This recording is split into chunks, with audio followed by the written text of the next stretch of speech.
2013 সালে ভারতীয় রেল স্বামী বিবেকানন্দের 150তম জন্মবার্ষিকী উদযাপন উপলক্ষে শুরু করে বিবেক এক্সপ্রেস।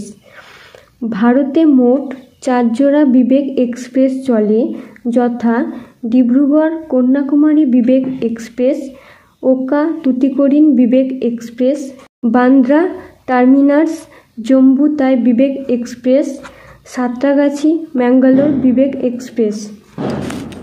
ডিব্রুগড় কন্যাকুমারী বিবেক এক্সপ্রেস হল ভারতে চলা ট্রেনগুলির মধ্যে সবথেকে দীর্ঘ পথ ভ্রমণকারী ট্রেন।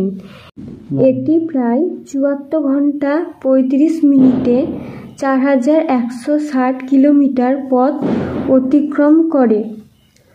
22503, 22504 বিবেক এক্সপ্রেস পৃথিবীর দীর্ঘতম ট্রেন পরিষেবাগুলির মধ্যে স্থান 28তম।